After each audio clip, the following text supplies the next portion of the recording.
Good afternoon, everyone. Welcome to the Wednesday afternoon lecture. We have a distinguished presenter, Rudolf Tanzi, whose title, Alzheimer's Disease, From Genes to Novel Therapeutics, could hardly be more timely, as the boomers are now having their clocks ticking towards what can be a personal and economic and national disaster if we don't figure out ways to prevent the onset of Alzheimer's disease in far too many of them. We're headed for real trouble, as practically everybody in this audience knows. And Rudy Tanzi has been right on the forefront of research in this area for quite a long time, and so it's a real pleasure and a privilege to have him come here today from his position at Harvard and talk to us about some of the new things that are going on in understanding the causes and proposing some new therapeutic interventions.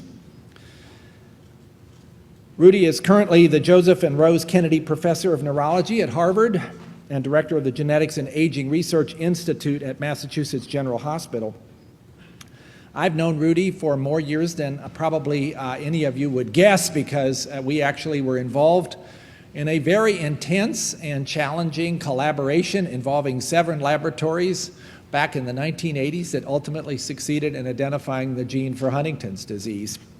And I knew at that time that this was somebody with special talents because of his ability to both produce prodigious amounts of data, but also to have the insight to see where to go next with what was at that time a pretty tumultuous experience, because there was no genome project, there were no resources, most of the tools were pretty clunky, and ultimately after some 10 years to actually find the cause of that disease was quite a challenge. But Rudy went on from that to carry out a number of really important researches and continues to do so in Alzheimer's disease. It was Rudy who's the first author on the discovery of the beta amyloid gene protein precursor in 1987, and showing that this was a cause, albeit a rare one, of familiar Alzheimer's disease. And then he was deeply involved in the discovery and was a co-discoverer of the second 2 familial Alzheimer genes, presenilin 1 and 2. And now, as he will tell you, is engaged in the search for additional Alzheimer's susceptibility genes using the techniques of genome-wide association study, and then also trying to build upon that to create new ideas about therapeutics, which, as I said, are desperately needed. Rudy is a guy of intense energy and curiosity. I saw an interesting quote from him in an interview with the New York Times from a few years ago. Rudy says, "I really think that what drives scientific discovery is the quest to solve puzzles. What drove my research," he said, "is that same kind of feeling that doesn't permit you to put the New York Times crossword puzzle down once you've started working on it. It's just a pure, obsessive, almost pathological curiosity that drives research." You recognize that? Have you had that experience? I think I have. And Rudy is certainly a promoter of the joy of being on a detective search, trying to find an answer, knowing there are a lot of clues out there. Some of them are right, some of them are misleading, but ultimately you're going to get to the end of the book and find out who done it. And he has created a lot of answers to the whodunit questions about Alzheimer's disease. On top of that, Rudy is also a Renaissance person, as I have found out by having the chance to see other sides of him in the last few years, one of which you can see demonstrated here. So if you've been wandering through shopping malls or airports and encountered this particular poster, you might wonder what the heck is going on there. Well, this is an effort by the Alzheimer's advocates to put forward the idea that science is cool. And of course, the guy who's really cool is not either Rudy or me, it's the guy in the middle, Joe Perry, the lead guitarist for Aerosmith. But we had pretty much fun getting into the same picture. And if you go to YouTube and you punch in Joe Perry, Rudy Tanzi, and Francis Collins, you will see our music video in all of its multicolored glory, and some pretty cool riffs by one of the musicians, yeah, the guy in the middle, but the rest of us were doing okay too. So, again, great pleasure to have somebody with us who is such a complete human being. Please join me in welcoming Professor Rudolf Tanzi.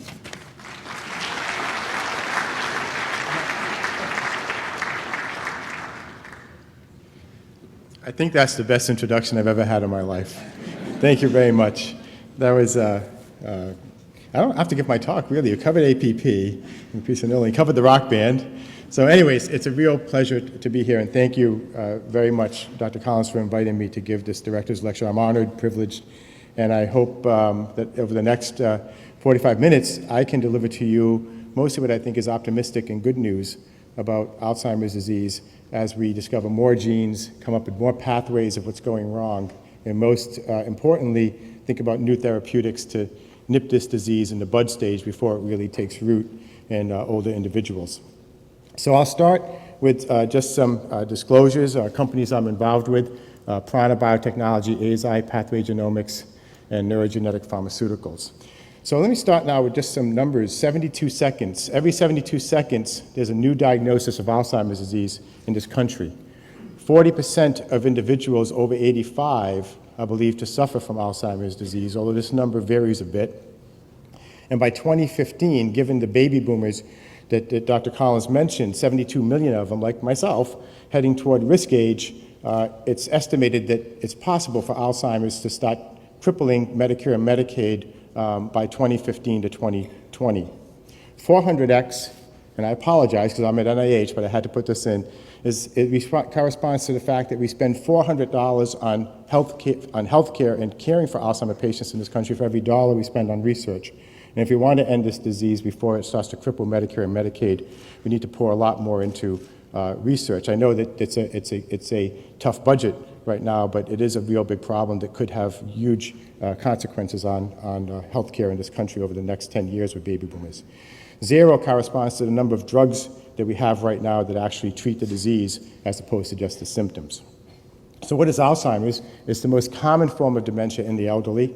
Risk factors include, number 1, age. Prevalence increases with every decade after 60.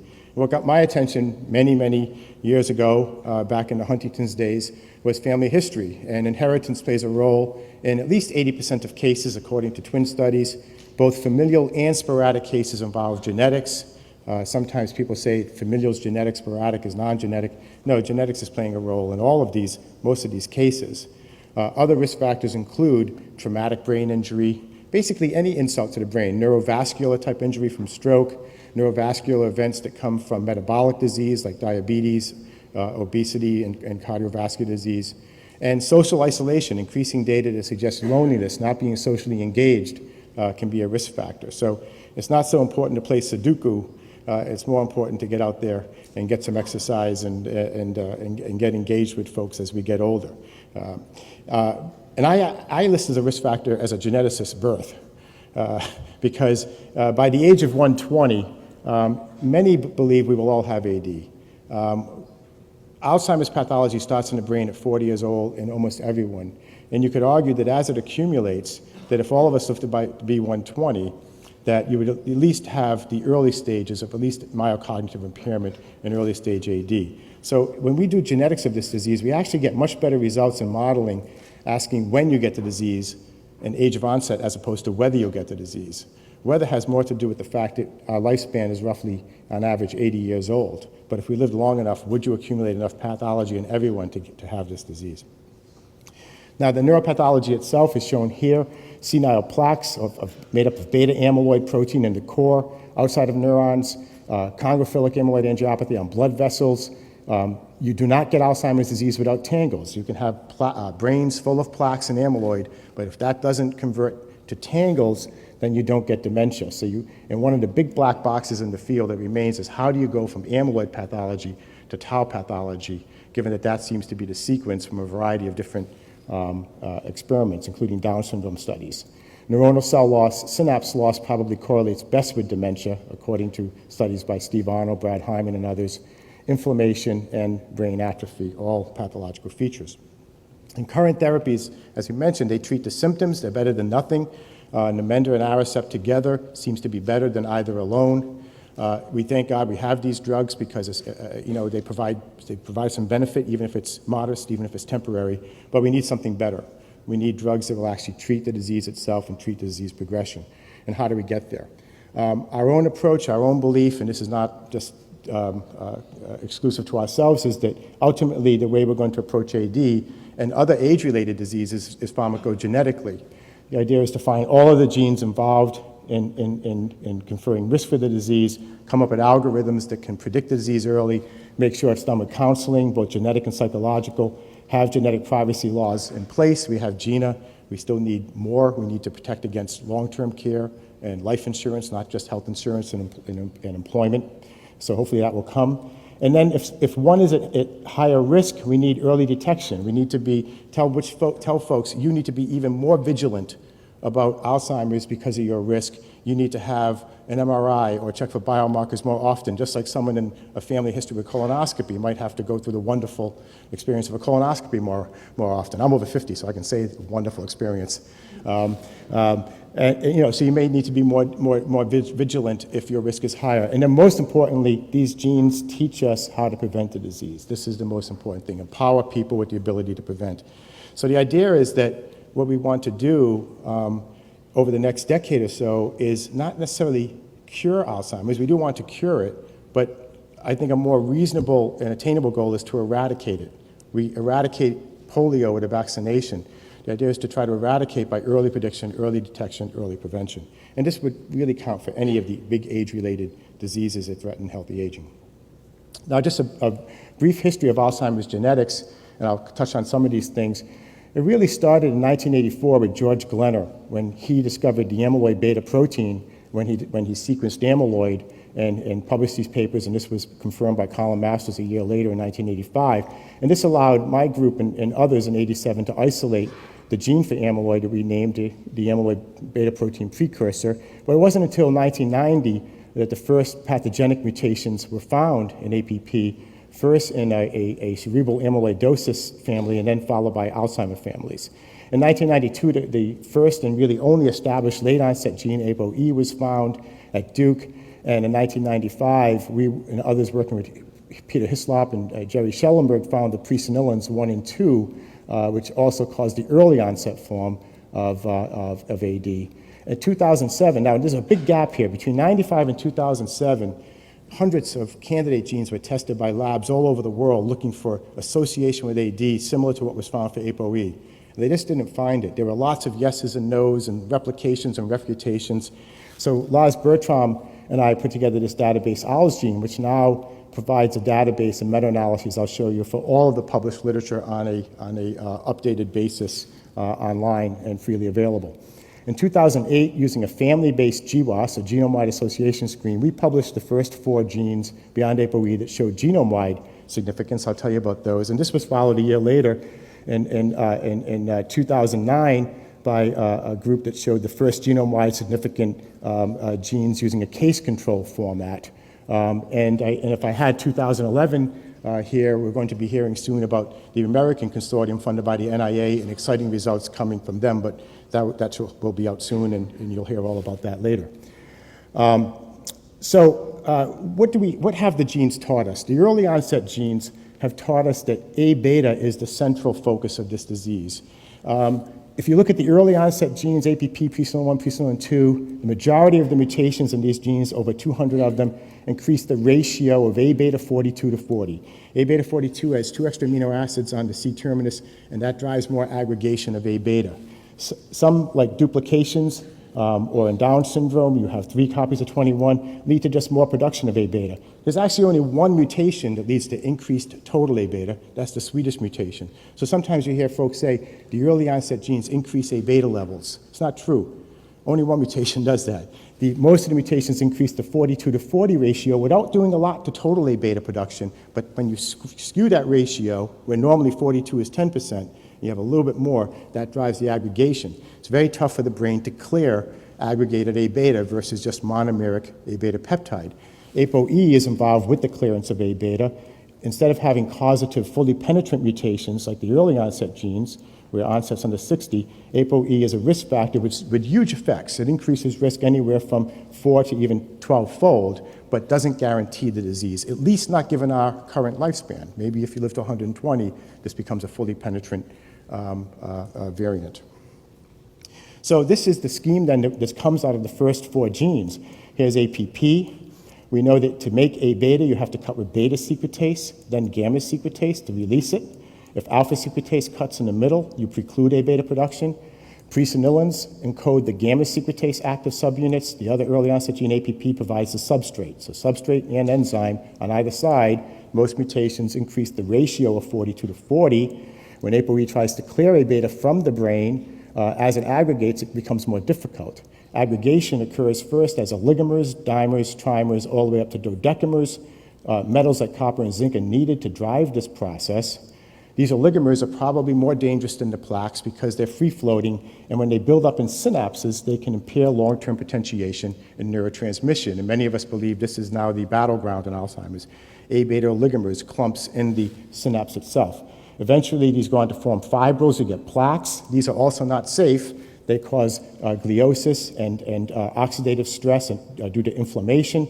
And somewhere in this process, either from plaques through oxidative stress and or from oligomers, tangles form. And the biggest black box in this disease, and I was talking to the grad students and postdocs today at lunch, the biggest black box is how do you go from amyloid to tangles? How is it that we can have maybe about 20, 25 cases at Mass General, brains full of amyloid, no dementia, because there were no tangles? So we're obviously sequencing these people for lack of anything else to do right now, but we need to figure out how amyloid translates into tangles. This is a big question I'll get to again later on, and we really don't know yet. But without tangles, you don't have disease. Now, these 4 genes account for maybe 30 to 50% of the genetic variants of AD, meaning there are more genes to be found, and many of us all around the world are attempting to find these other Alzheimer genes. Like I told you earlier, we're keeping track of these many results on AlzGene. So if you want a quick place to go just to find out which genes look good, which ones are ranked most highly by objective meta-analyses, and I should say the field really does subscribe to AlzGene as an authority because it's totally objective. You don't have to just believe your favorite geneticist about a gene being right or wrong. Right now, there are about over 1,400 genetic studies covered since the first one published in 1978 using protein polymorphisms. A subjective, systematic display of all study details, 660 genes or loci covered, over 3,000 SNPs, and most importantly, when a SNP, when a single nucleotide polymorphism or common gene variant has been tested in at least 4 independent samples, and this is all case control here, not family-based. My lab does family-based, but most of the data in the field are from case control studies where you compare random cases and controls. So if its SNP or common variant has been tested in at least 4 independent samples, then we do meta-analysis to say how does it look, does it hold up? And of these 3,000 SNPs, about over 300, just over 10% of them have been tested in 4 independent samples, sometimes in the same paper, that's okay.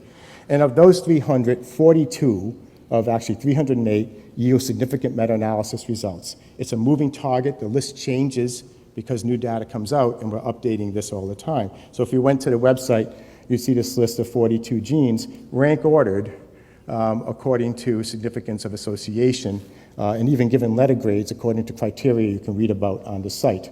APOE is number 1, and so on. I'll mention some of these throughout the talk, but not here. Now, what's really important to add is of these 42 genes, the effects on AD risk with these common variants are apparently, I say apparently, small. In other words, it's a common variant in an intron for most of these, and it increases risk by 20%, a 1.2-fold increase in risk.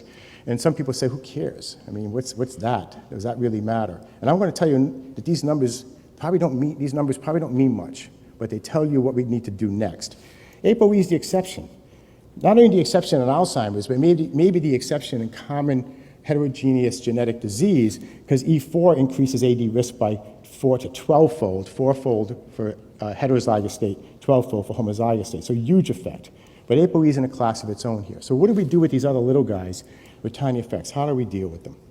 So if we plot these out here, where we have effect size or penetrance on the y-axis, and this is how frequent the allele is, so this is very rare, and this would be a common allele of a variant, then what would happen is APP, presenilin 1, presenilin 2, the early onset FAD genes would be here. Fully penetrant mutations, but exceedingly rare. These mutations together, all 200 of them, maybe account for, 1 or 2% of AD. APOE would be here. not fully penetrant, increasing risk 4 to 12-fold, a very common variant. The E4, epsilon 4 variant is in 20% of the population. The allele frequency is over 10%. That's a common variant with a pretty big effect on risk, but not fully penetrant. But all of your GWAS hits, all of your ALS gene hits are down here. Common variants with tiny effects, odds ratios of maybe 1.1, for risk, maybe 1.1 to 1.25. Now, this model was really popular in the 90s and still, I think, the reigning paradigm. The idea that there's, for common disease, a common variant like APOE for AD, and for rare disease, like early onset familial disease, there are rare mutations like those in APP, presenilin 1, presenilin 2. And so it's a genetic dichotomy. But this model has been called into question lately. And I think you had Dr. David Goldstein speak here from Duke recently, who showed his interesting work of, the common variants we use are really old. Some of these were in loci, They tag ancestral haplotypes, but you really have to dig in, and you might find that what's really driving this association are rare mutations that only occurred 10,000 years ago. So is this really a case of dozens of common variants with tiny effects all conspiring to cause the disease together with the environment, or could it be these SNPs that tag on haplotype blocks that harbor many different rare variants and mutations with stronger biological effects? Here's what Goldstein did. They said, let's pretend we don't know what causes rare sickle cell anemia. They did a GWAS, okay? They came up with 179 SNPs covering 2.5 megabases, all of which show genome-wide significance with small effects on risk. We know that's not true. I mean, imagine if you publish a paper saying, all these genes have common variants that conspire together to cause this disease with tiny effects. Not the case. What really happened is the highest peaks, the highest p-values were here, and if you go down in this cluster here, you see HBB, and it's really rare mutations here that drive this apparent association, artificial association, with these common variants that are very old, tagging these ancestral haplotypes with apparently small effects. It's artificial. But what's good, you needed to do the GWAS if you didn't know the cause. If you didn't do the GWAS, you wouldn't know where to sequence and find those rare mutations that are much more recent. So let me give an example of what we did in Alzheimer's disease using the same model, and it involves alpha-secretase. So I mentioned that APP, if it gets cleaved by beta-secretase and gamma-secretase, you release A-beta. But if you cleave at alpha-secretase, A-beta gets cut in half. So now you preclude amyloid production. And we know from the work of several folks that ADAM10 is the major alpha-secretase in the brain. There's also ADAM9 and 17, but recent studies say ADAM10 is the main alpha-secretase in the brain. So we looked at ADAM10 as a candidate gene, and we had GWAS results on it, so we were able to go to the GWAS, and we saw that a whole lot of SNPs in ADAM10 showed, p-values that would never pass a Bonferroni correction. These were not genome-wide significant, but they were showing association in this one block, in this one intron of ADAM10. So we said, okay, let's test this. We put it out there. And if you go to ALS gene today, you will see ADAM10 sits squarely in the middle of the list. It is meta-analysis significant. It made the grade, yay. It's right here in the middle. And here's this SNP that's pretty common. Here's the meta-analysis result here. And it increases, apparently this intronic SNP increases risk for AD by 1.15 fold. So a tiny effect again. Common variant, tiny effect. So what we did was we dug in and we found the families in which this SNP was mainly driving. Remember, we do family-based association, not case control. So in our lab, we can look and say what families are really driving this association. Where is the SNP really segregating best with the disease? Because we have multiple, it's late onset, but we do have multiple affecteds in most of these families, at least 2, 3, 4, sometimes 6 or 7. And we sequenced the families that looked best, and lo and behold, we found 2 mutations, Q170H, R181G. These only occurred in 7 families out of 1,004, but they were pretty big families. 4 for Q170H, 3 for the other. In all of these families, the average age of onset was 70 years old. The mutations are present in all but 2 affected members. So for each mutation in one family, there was an affected who didn't have the mutation. But among unaffecteds that we screened, we only found it in 1 unaffected individual. So genetically, this suggests that these could be the first rare, highly penetrant, but not quite fully penetrant, autosomal dominant mutations for late onset AD, similar to what we had in APP and presenilin for early onset. But to make a statement like that, you need to back it up with function. You need to show these mutations biologically doing something wrong. Here are the mutations in ADAM10. So ADAM10 has this prodomain right here that has to be cleaved off to activate the enzyme. So here are the two mutations. They occur right here in the prodomain. This is an artificial dominant negative mutation we use as a positive control. And then this just shows the sites. And we published this mutation in Human Molecular Genetics in 2009. And we also showed in that paper that in vitro, in cell-based studies, that each mutation decreased alpha-secretase cleavage of APP by greater than 70%. You can just look here. This is showing how much of the alpha-secretase cleavage you get. Here's wild type. Here's mutation 1. Here's mutation 2. And just for comparison, the artificial dominant negative. So these mutations definitely impair ADAM10 activity on APP. But it's in vitro. So we didn't squawk too loud. We didn't make a big deal. We said, let's do the in vivo studies. Let's make transgenics. I should also say that it had effects on A-beta as expected, as you would expect. So we made transgenics, and then this is what we saw. We made wild-type ADAM10. Here's non-transgenic, wild-type ADAM10. The first mutation, the second mutation, here's the dominant negative. And the first thing you can see is that ADAM10 gets cleaves itself to create a CTF, a C-terminal fragment. And you can see right away, here's the wild-type ADAM10, and here's the C-terminal fragment. But the dominant negative, artificial mutation mice, you don't see it.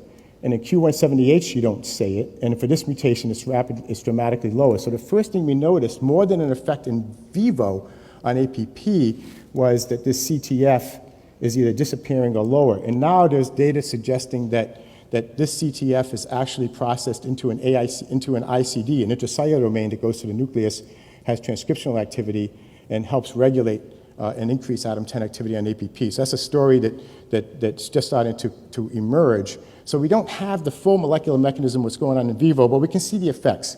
And this is what we see that's most important. This is the beta secretase produced secreted APP. So when beta secretase cuts APP, you release an ectodomain called APPS beta. And you can see in the non-transgenic, here's X amount of APPS beta. When you overexpress ADAM10 wild type, APPS beta goes away. Why? Because you're shifting APP into that alpha secretase pathway. But when you overexpress, when you have the mice making the Q170H mutation or R181G or the artificial dominant negative, APPS beta persists. In other words, it's not the excess ADAM10 you're putting in these mice, because it's mutated, is not driving APP as much into that alpha secretase pathway, so you still see a good amount of APPS beta. And then this translates into A beta. So it had been published a few years ago by Folk Fahrenholtz that if you take a transgenic AD mouse, so we crossed the mice, I should say, we crossed the ADAM10 mice with AD-TG2576 mice, and this is all unpublished data, by the way, all the in vivo data is unpublished. So what you can see is that if in the TG2576 mice, here's your A beta levels. If you put in wild type ADAM10, cross those mice, the A beta levels go significantly down. The ADAM10 protects. That confirms what was published. But when you put in the two late onset mutants, you see no protection. A beta is not being reduced. So in other words, it's not doing the job of wild type and bringing A beta back down. And the dominant negative artificial mutation mice crossed with AD, A beta even goes up. So this says to us that what's happening with mutant ADAM10 is you're just not getting the protection that you get from wild-type ADAM10. And this would be consistent with the idea of a late-onset disease that's not striking until 70 years old. So based on this, we propose, given that we think we now have demonstrated pathogenic mutations, that ADAM10 could be considered as the fifth AD gene going beyond candidate gene because we have potential mutations here, as I have just described to you, and now with in vivo validation.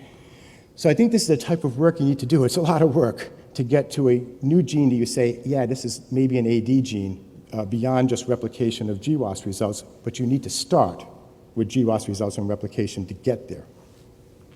So ADAM10 was here initially, a common variant in an intron with a tiny effect on risk. This is my only way I learned how to do this. Now ADAM10 is here. So we can move ADAM10 into this category of actually the real story was rare mutations with a strong effect in terms of penetrance, and the GWAS just artificially showing the results of those two mutations driving this association with the ancestral haplotype that contained them.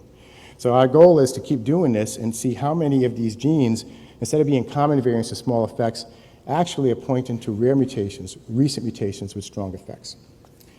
So there are many different GWAS going on, of course, and I want to emphasize that GWAS is a beginning, not an end. It just tells you where to look. It tells you where to sequence, okay? Don't believe these odds ratios of 1.1 with a random intronic SNP. It just says sequence that gene, do the work, find the real mutations, do the biology and validate them in vitro and then in vivo, no matter how long it takes. That's how you get there. So this is some of the hits from GWAS studies shown here in a Manhattan plot. And this is from a paper we published at the end of last year in Neuron, a review of GWAS studies. And it just summarizes some of the hits. So from our family-based GWAS, from the first 4, these are genome-wide significant hits. That means that all the genes shown here, when you corrected for how many tests and comparisons you did, how many SNPs were tested, you multiply the p-value, times that, you do a Bonferroni correction, they stayed significant, okay? So the first 4 that stayed significant came from our family-based GWAS in 08. There was CD33, a locus on 14, where there's no apparent gene, DLGAP1, which is a postsynaptic density gene, and ataxin-1, which I'll talk a little bit more. That causes spinocerebellar ataxia. Then shortly after, case control genome-wide significance hits came out, first from Steve Youngkin's group, PCDH-X11. Then there was the European consortium that put out these 4 hits, which was CLU, or clusterin, PCOM, complement receptor 1, and BIN1, came out later from BU. And then Peggy Vance published MTHFDL1, which is in the folate pathway. So all of these genes show genome-wide significance and deserve to be listed as the strongest candidates that we have. And there are 5 more coming that you'll hear about at some point from the NIA, Alzheimer's Disease Genetic Consortium, and further studies from the European Consortium. I put stars around these because these have the strongest levels of replication, and CD33 is the only one that has replication in both family-based and case control studies to date. Now let me tell you about ataxin-1. So ataxin-1 causes spinocerebellar ataxia if it contains an expanded glutamine repeat. We looked right away at the glutamine repeat expansion in AD. We saw no effects. It was neither bigger nor smaller. So we are still sequencing ataxin-1 to try to find the mutations. But in the meantime, before you have mutations, you can do fun things like drive up expression or knock it down and see what happens, for example, to A-beta. Now, when we started to do this work, we read a paper from Huda Zagri's lab that I think the Alzheimer's field kind of missed, that showed that mice, knockout mice for ataxin-1, have learning deficits around the same time as the TG2576 APP Swedish mutation mice.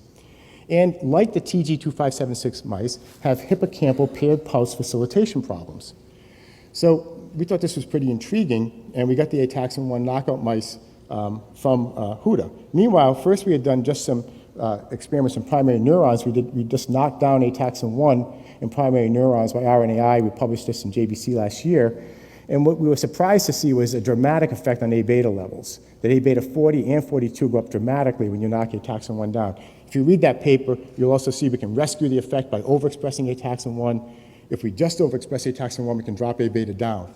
So it goes in both directions. Ataxin down, A-beta up, ataxin up, A-beta down. And that's published. So we got the knockout mice, and what we could see was the probable explanation for this. And what we see is that in the knockout mice, you get a pretty decent increase in base 1 levels. Base 1 is the beta-secretase, the enzyme that first clips APP to make A-beta, the rate-limiting step. And if you quantitate this, you can see that there's a significant increase in base 1 levels in the ataxin-1 knockout mice. This corresponds to an increase in the secreted APP beta. And now, to look at A-beta levels, we had to cross the ataxin-1 knockout mice with AD mice, because you don't get a lot of A-beta in just the mice without human APP. So those crosses have been done, and now we're looking at A-beta levels in the ataxin-1 crossed AD mice. But it's looking like somehow ataxin-1 controls A-beta levels at the level of controlling beta-secretase levels, and we're exploring now, not just looking for mutations, but trying to figure out how ataxin-1 is doing this. We know it's not transcriptional, because base RNA doesn't change. We know it's not half-life.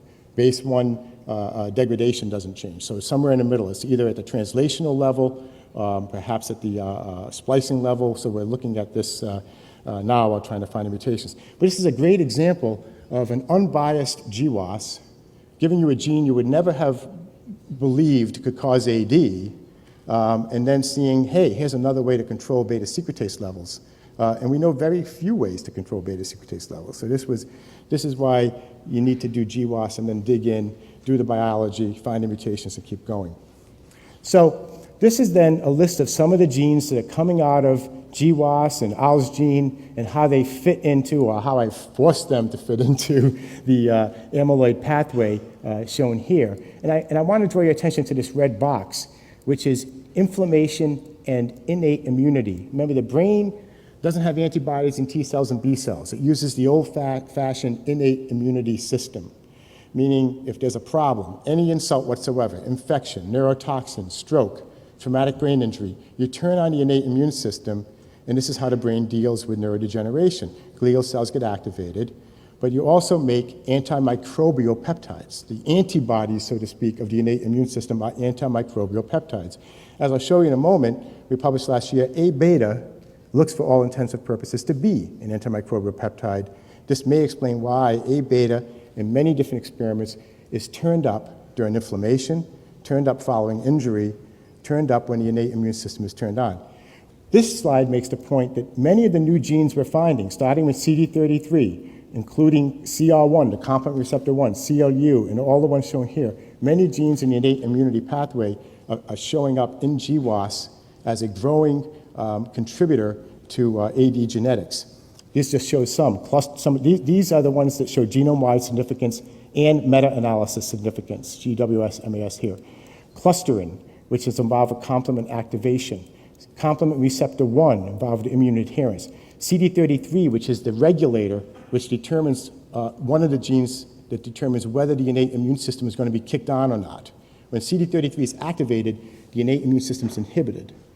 Okay, so this was the one that came out of our screen. And then you have others. You have, on the inflammation side, you have cytokines. You have the CCR2, chemokine receptor 2, IL-33, IL-1A, IL-1B, TNF, IL-33. So on all sides of the innate immune system, these genes are starting to turn up. It means that in the past, we used to just pay attention to inflammation and say, well, chicken or egg, inflammation is coming after neurodegeneration. Is it really causing disease?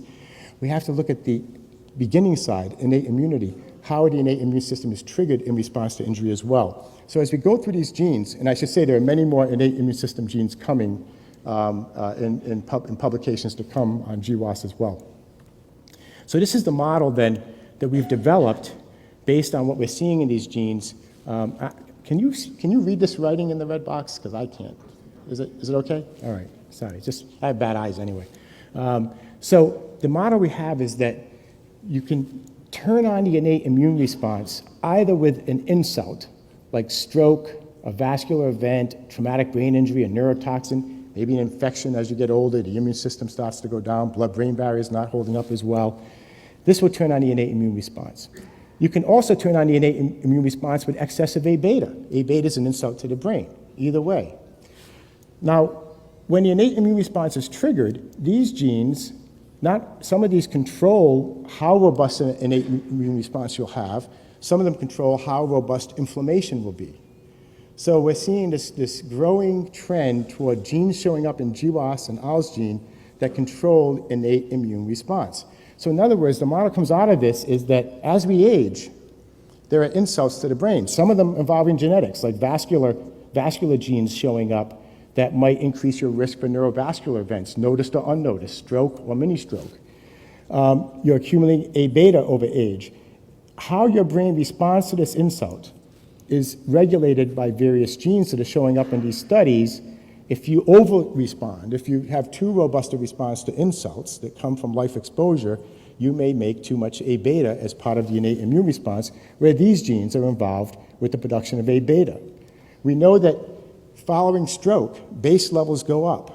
We published a paper on this in Neuron showing a mechanism for how base goes up. Bob Vass has also shown this. The way A-beta goes up following insult is that first base levels go up, and base, or beta-secretase, is the rate-limiting step in production of A-beta. We have genes that affect aggregation versus clearance shown here. And this will affect how much A beta accumulates in the brain, leading to plaques, leading to synaptic dysfunction. Now you have a new insult, innate immune response gets turned on again, vicious cycle. So this is the new model we have for the disease, and it's also very much in line with some others who are suggesting that this disease starts with insults, but it's your reaction to that insult modulated by genetics, which might determine when you get this disease over your lifetime. So this is something we're exploring. Now, what triggers the innate immune response in Alzheimer's? Well, these could be infection. These are some of the infectious agents that have been implicated: chlamydia, Borrelia, Helicobacter pylori, herpes simplex virus 1. It could be a transient infection. It could be an improper inflammatory response. You could have a non-infectious insult trigger a self-perpetuating innate immune response. Stroke. We showed that certain inhalant anesthetics like isoflurane very actively drive up base levels and A beta levels. A lot of anesthesiologists are upset with us about that. I guess isoflurane is cheap. Brain trauma, traumatic brain injury will also do this. And as I mentioned, we believe that the reason why A beta goes up in the innate immune system, or at least one reason, is that it's a potent antimicrobial peptide. We published this last year in PLOS One. A beta 42 exhibits antimicrobial activity against 8 different organisms, and A beta 42 has more AMP activity, antimicrobial activity, than 40. And these are some of the, and in some cases, A beta 42 is more potent than the classic antimicrobial peptide LL37. For example, A beta 42, by various microbiological assays, is now the most potent antimicrobial peptide for hitting Candida albicans, Staph epidermis, and Listeria. A beta also hits Staph aureus very well. So lots more work needs to be done to see what the effects of this are in vivo. You know, we just showed the initial microbiology data that A beta does look, for all intents and purposes, like an active antimicrobial peptide. Rodents also have A beta 42, can also work as an antimicrobial peptide because it can oligomerize, although it's not a permanent oligomer. And we also showed that if you use control of A beta, reverse A beta, scrambled A beta, it has no effect. So I want to show a quote from Leonardo da Vinci. Human subtlety will never devise an invention more beautiful, more simple, or more direct than does nature, because in her inventions, nothing is lacking and nothing is superfluous. I would add that A beta is in this category. We've always thought about A beta as junk, just crap that's made in the brain. But it's made at pretty high levels, and now it's looking like an antimicrobial peptide. And on top of that, so it could have some effects basically in helping the brain's innate immune system, even if it's turned on accidentally by an insult. And more recently, Roberto Malino, when he addressed this issue of how A beta oligomers impair long-term potentiation, which was shown by Dominic Walsh and Dennis Selko, was shown by Paul Greengard and many other groups. Malino suggested that A beta is being made as a natural negative feedback on LTP, that it is a natural way in the synapse to produce A beta. You're also releasing other agents into the synapse at that point, and inducing inducing long-term depression. So of course you don't want just long-term potentiation. You'll seize, you need long-term potentiation, and then you need a check and balance, you need long-term depression. He's suggesting A beta may be part of that. So I want to propose, go out on a limb here and propose that A beta may be upregulated in response to injury to do 2 things. One, as a neuromodulator, quelling neural activity by bringing down LTP, turning off the damaged part of the grid. 2, by protecting as an antimicrobial peptide against the infiltration of blood-borne pathogens where you may have a compromised blood-brain barrier, for example, following a stroke or a traumatic brain injury. This isn't unusual for the innate immune system. We know about cytokines that have both antiviral activities and are neuromodulatory. So it's not unusual for a molecule to have this dual role. In this case, as I get into the last part of the talk about therapy, we need to remember that anti-A beta drugs should probably dial down A beta levels in the brain to a safe level, but don't wipe them out if A beta is playing these normal roles. Similar to the way we use statins to dial down cholesterol levels to a safe level to prevent heart disease, but we don't wipe cholesterol out. You need cholesterol. So how do we get the statins of Alzheimer's disease to prevent this disease, bring down incidence in the same way we've been pretty successful with heart disease because of statins? Well, the first attempts haven't been very good. The first generation drugs, as often happens, largely failed. Either they weren't safe, they didn't get into the brain, they weren't potent, or all of the above. For example, there was a gamma secretase inhibitor that failed because you need gamma secretase. You can't just inhibit gamma secretase. It hits Notch and other substrates. You cause all kinds of side effects by just hitting it with a sledgehammer. So I'll tell you instead about another approach, gamma secretase modulators. Fluorazan was the first gamma secretase modulator that selectively blocks gamma secretase on APP while letting gamma secretase hit other substrates. But fluorazan did not get into the brain very well and was not very potent. So right idea, but it failed because of potency and brain availability. The first attempt to block aggregation of A-beta was Alzheimer. Again, just wasn't very potent, didn't get into the brain very well, it failed. We're still waiting for tau anti-aggregation drugs. The first immunotherapy approach, which was active vaccination, failed because of safety issues. There was a T-cell problem. New attempts are now being made to get around that, the idea of making antibodies to A-beta by vaccination, and these antibodies then clearing A-beta from the brain by driving glial degradation of A-beta. So there's work still going on here, but the first one failed because of safety. And then there was Dimabon, the miracle drug from Russia, the antihistamine that was going to cure Alzheimer's disease. Unfortunately, after a trial of Dimabon became Dimabomb, and it went away. But you know, we had high hopes for it. I mean, this is such a terrible disease. You hope any of these things work, but these were the failures. Now, pathways in second-generation drugs were more hopeful. I'm going to tell you about gamma secretase modulators. Other companies like Bristol Myers Squibb are developing Notch-sparing gamma secretase inhibitors, so they're still inhibitors, but they allow Notch to be cleaved. Beta secretase inhibitors are in the works as well, hoping that these will be safe and potent. Now bapineuzumab from Elon, and now involving Janssen, J&J, and Pfizer. This is passive immunotherapy, injecting antibodies to A-beta. These antibodies presumably get into the brain and trigger A-beta degradation. We're waiting for those trial results. We're all very hopeful that that will be helpful, another second-generation drug. I'll talk about PBT2, which is a zinc ionophore, as an aggregation blocker and more. But there are other aggregation blockers also in clinical trials, like ELND005 and this one here. And there are more symptomatic drugs in trial as well, like alpha-7 nicotinic receptor agonists and serotonin receptor antagonists. So we may have more super ariceps, so to speak, although they won't hit disease progression. So lots of new attempts going on, and I want to talk about two of them. First, I want to talk about gamma secretase modulators. And this is a paper that Steve Wagner, my close colleague and friend, and I and others published in Neuron this past summer on the first gamma secretase modulators that actually hit the gamma secretase complex and had very strong effects in a mouse model of Alzheimer's disease. Now, what these gamma secretase modulators, or GSMs, do is they basically take advantage of the fact of what do we know about FAD mutations? FAD mutations in APP and the presenilins mostly increase the ratio of 42 to 40.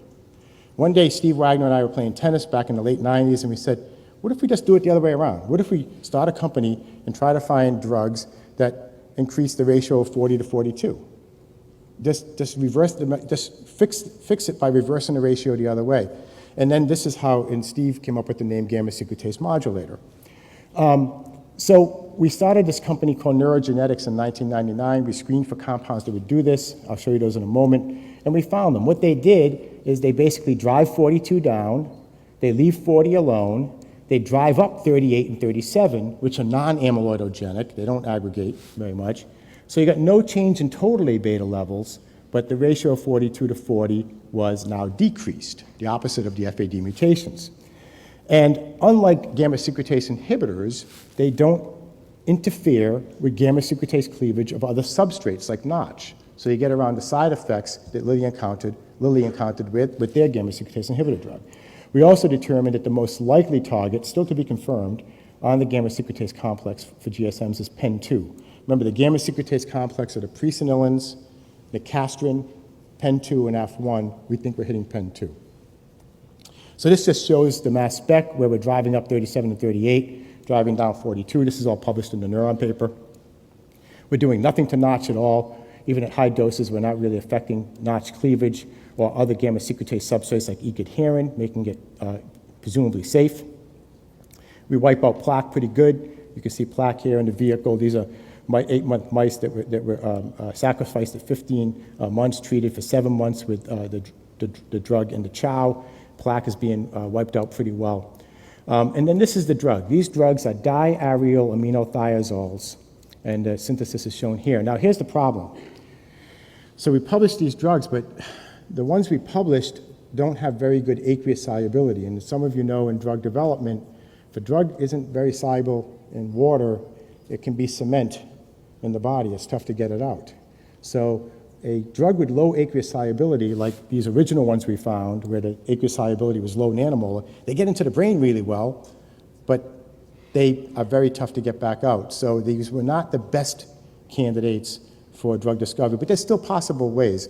There's a company called Neurogenetic Pharmaceuticals that's still trying to use these original GSMs in new formulations. What Steve and I did, Steve's now at UCSD, is that we designed 40 novel GSMs that were designed to be more soluble. So we call them SGSMs, soluble GSMs.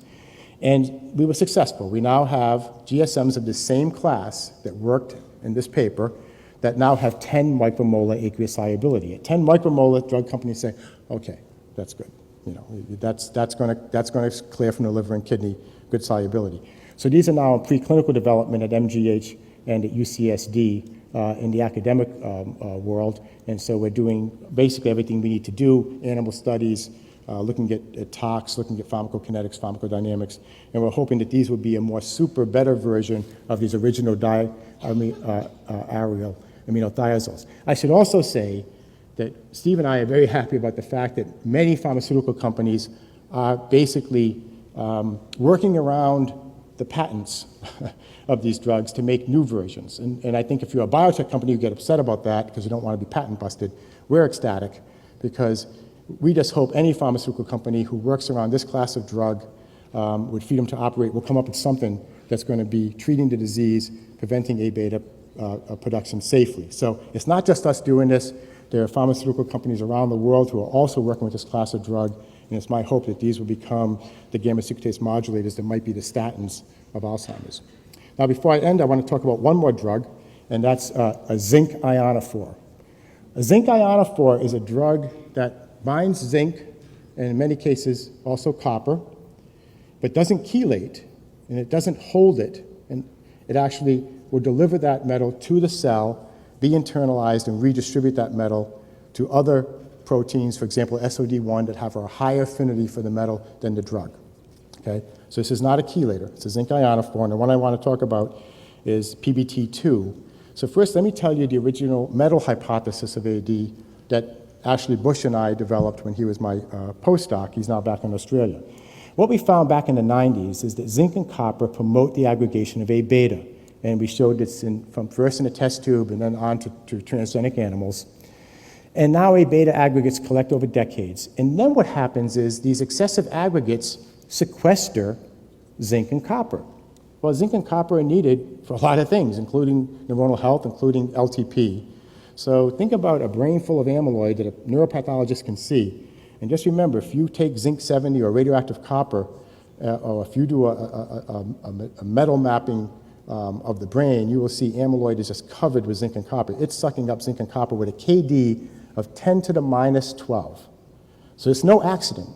The one thing we know about A-beta, we don't know how A-beta is toxic in the brain. We know oligomers affect LTP and can pair LTP at high doses, but the mechanism is unknown. But one thing we know is A-beta is a really good metal binding peptide, 10 to the minus 12 KD. Ashley believes that zinc sequestration by A-beta then will deprive neurons and synapses of zinc, and this we call I call at least, the amyloid trap hypothesis. Meanwhile, copper bound by aggregates we have shown will generate reactive oxygen species. So double whammy, you're depriving the cell of zinc and copper, and the reactive metal copper, going all the way down to Fenton chemistry, will generate free radicals. Not a good thing to have amyloid sitting around with metal bound in the brain, and that's just demonstrated here in this diagram. So the amyloid trap hypothesis says that as you now do this, you have a zinc deficiency, copper deficiency around neurons, and you get copper-induced reactive oxygen species. And now, I won't go into this much, but we're testing the hypothesis that perhaps the zinc deficiency will lead to destabilization of microtubules and tangle formation, because microtubules suck up most of the zinc in a cell, alpha and beta tubulin in microtubules are coordinated by zinc. So one of the first things you think about if you have a zinc deficiency, because the amyloid's sequestering it, not just SOD1 and zinc-using enzymes, but microtubules themselves.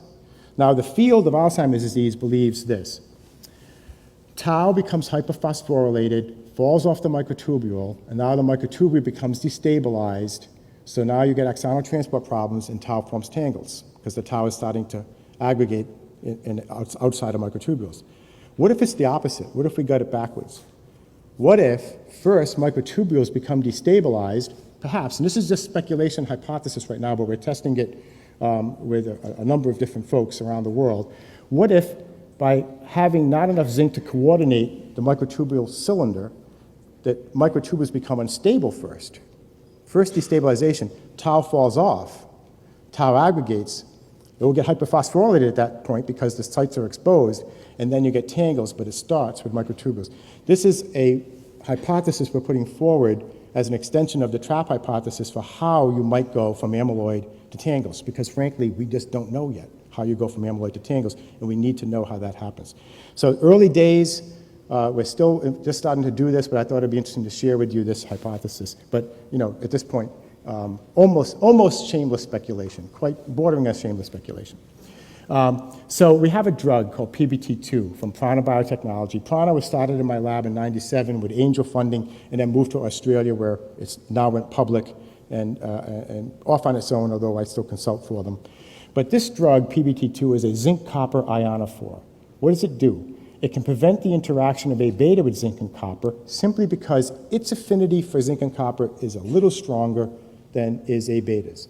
The affinity of this drug for copper has about a 10 to the minus 14 affinity for copper and zinc. So if you have the drug and A-beta, copper and zinc, the drug will take it. If you have A-beta aggregates sequestering zinc and copper, the ionophore will strip the metal away from amyloid, take it away, and at that point, if the A-beta has not been covalently cross-linked and oxidatively cross-linked, and all this stuff is published that I'm saying in various papers, a lot of the A-beta will be dissolved back down to monomer because the non-cross-linked A-beta is held together with zinc and copper as a salt, as a metal salt. And we've shown this as well over the years, and these, if anybody's interested, I could tell you the papers that show this. So the ionophore strips copper and zinc away, dissolves much of the A-beta, not all of it, but most importantly to me, I think, is that these ionophores then redistribute these metals back to the cell where they act as cofactors for SOD1, where microtubule assemblies can bind them, peptidases, et cetera, so you restore what might be a deficiency of zinc due to this incredible sequestration of zinc by amyloid as it builds up in the brain in AD and over decades. So it also prevents free radical production because it does the same thing for copper. When the copper that's bound to the A-beta will generate free radicals, and it also will take the copper away and redistribute that. So this is the drug, and I just want to show you, we published in Neuron, this drug had amazing results in transgenic mice, and just yesterday, or 2 days ago, a new paper came out showing this drug restores neurite outgrowth and protects synapses, has a huge neuroprotection effect in these mice as well. This paper just came out in one of the PLOS journals, I think on Tuesday. This was the original paper showing that everything you want a drug to do in AD mice, it did. It restored cognition in the water maze. It prevented the effects on long-term potentiation. It reduced soluble A-beta. It reduced plaques, et cetera. More importantly, in a clinical trial, and this is a small one, this was a phase 2A, only 12 weeks, only 78 patients, small, where the primary outcome was to assess the safety and tolerability, but secondary outcomes were to look at effects on cognition. And this drug, basically in this small trial, significantly improved cognition. It significantly improved executive function on the neuropsychological test battery, and on the ADAS-Cog wasn't quite significant, but there was a trend toward improvement. And this was just 12 weeks, 78 patients. So, when you present these data to a pharmaceutical company, some might say, wow, you got these effects in just 12 weeks in 78 patients. And a lot of the others would say, yeah, but it was only 12 weeks, 78 patients. So, so it just says this is just an early, nice result, but you need to do the phase 2B or the phase 3, 500 patients for 1 year, see if this holds up. And the company is now planning to do that and are in the stages of getting that going.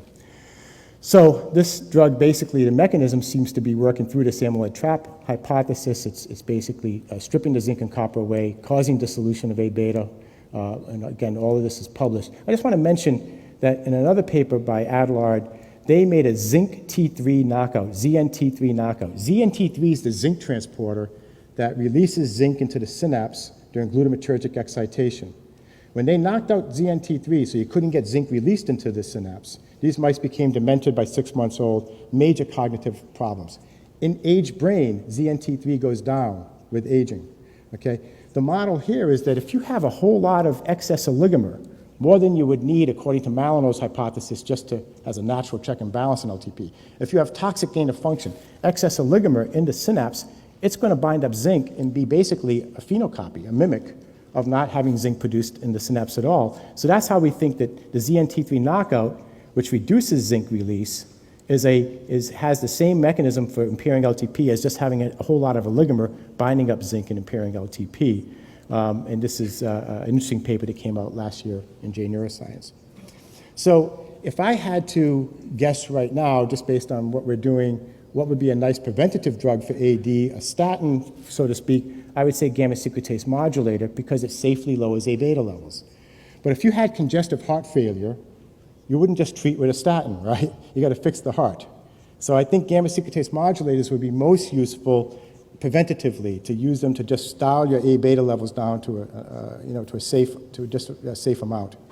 I think the more acute treatment, if we believe that the problem is free radical production by binding copper, if we believe that the A beta is trapping these metals and depriving neurons of these metals, would be the zinc ionophores, which are also in development. Now, this is just two examples of the drugs in the second wave, the second pipeline following the failures. There are other things, like I said, bapineuzumab, passive immunization, all kinds of other things. We're going to need tau drugs as well. So this is just two examples. My hope is we'll have a cocktail of these drugs that will treat and prevent this disease over the next decade or so. So I want to end with this slide. Average lifespan from 1800 to 1900 went from 35 years to 50 years. Why? We covered the sewers. Very simple, okay? 1900 to 2000, 50 years to 75 years. Again, mainly fighting infections, antibiotics, modern medicine. What's going to happen this century? And Dr. Collins will like this. Pharmacogenetics. If one prediction is average lifespan this century will go from 75 years to 110 years. What's going to do it? Knowing our genome, learning from genes, how to treat and prevent disease, using genes to predict early, prevent early, and eradicate disease before it even begins in aged individuals. It's my hope that this is how we're going to achieve the end of Alzheimer's and other age-related diseases: early prediction, early detection, early prevention. I want to thank all the members of my lab who make this work possible, all my collaborators, especially the Cure Alzheimer's Fund, the NIA, the NIMH, for funding and making all this work possible, and especially thank all you for your attention. Thank you.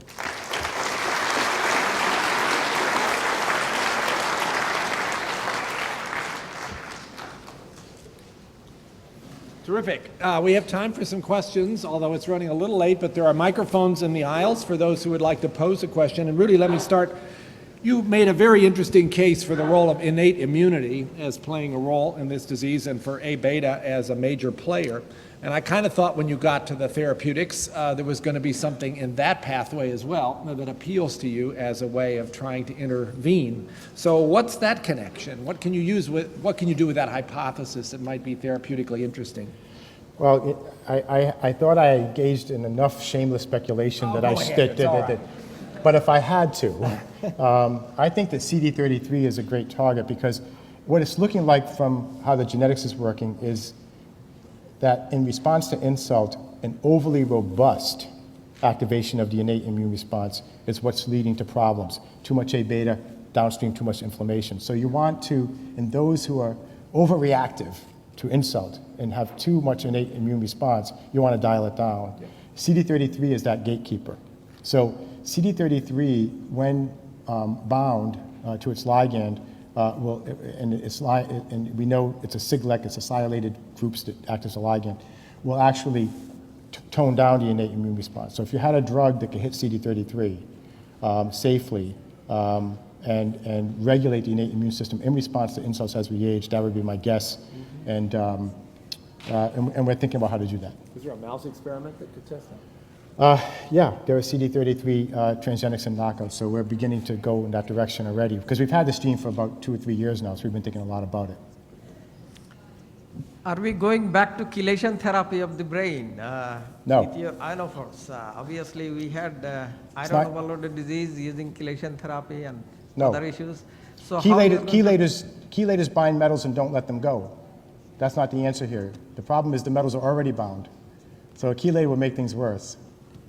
But how you're going to get the chelate inside to trap it? Because well, that's what I presented. Zinc ionophores will bind the metals, but then take them into the cell and release them. You have to have, a chelator has a KD of 10 to the minus 20, 10 to the minus 28. It's going to bind metals and not let them go. That might dissolve your amyloid because you're taking metals away, but you're not solving the problem because you still don't have the metals available. But in this amyloid trap hypothesis, you need to make those metals available again. That's what the ionophores do. So how you're going to deliver it? Intravenously or No, it's a small molecule. It was the clinical trial I showed, the phase 2A, small molecule orally available and gets into the brain with good bioavailability, binds the metals and redistributes them. So no to chelation for sure. Great. So it's my understanding that a lot of the GWAS identified SNPs have turned out to be related to, they're not in the coding region, and they presumably act by regulating the amount of gene product. And I'm just wondering whether you think that if one looks at the rare subset of those that actually are in the gene, you'll find something similar to what you find, that these are rare mutations that are more recent, and the other SNPs are just a haplotype marker. I would actually disagree. I actually believe the vast majority of SNPs on an Illumina or Affy chip are just old variants that are very common, but most of these have no effect biologically and are just in linkage disequilibrium with causative variants, either common or, as I believe, lots of rare ones that have yet to be found. So you have to follow up those SNPs. And that was the belief. A lot of these SNPs might be affecting expression, they're affecting splicing, but I haven't seen the data. I haven't seen really much come out on that. So I think it's for us, given our experience with ADAM10, use these common variants to tell you where to sequence to find causal variants, do the biology, and show it. And I think we're going to see a common disease with lots of rare variants rather than a common disease, common variant that APOE led us to believe. So let me push you on that a little bit, because this is a big debate, of course, in the genetics community. So with ADAM10, if you take out your 7 families where you have a rare variant that appears to be fairly highly penetrant, does the ADAM10 association completely go away and everything else? It becomes not significant. So there's nothing. Because those families were pretty good size, like 3 affecteds and 3 unaffecteds. And with family-based, that was enough to drive. The initial p-values on the GWAS for ADAM10 were only 0.01, so it was easy to get rid of them. Because there are going to be cases, and maybe the LDL receptor is a good example, where you do have causative mutations that cause highly penetrant phenotypes like familial hypercholesterolemia. Right. But then when you look at a quantitative trait like cholesterol, you find there is a common variant in LDL, which is not coding, which appears actually to be a very minor contributor, but it's real. And we may still have one like that in ADAM10 as well, but this one looks like it was linked to these rare variants. Yeah, my question is, if tangles are considered as quintessential AD pathology molecules, can these gamma-secretase modulators or anti-A beta drugs does completely reduce the tangles? Or tangles still remain when you're playing with? Well, the problem is we don't have a model to test that, right? I mean, our mouse models are amyloid models. We do not have a model. It's terrible. We don't have a mouse model where you start with amyloid and get to a tangle.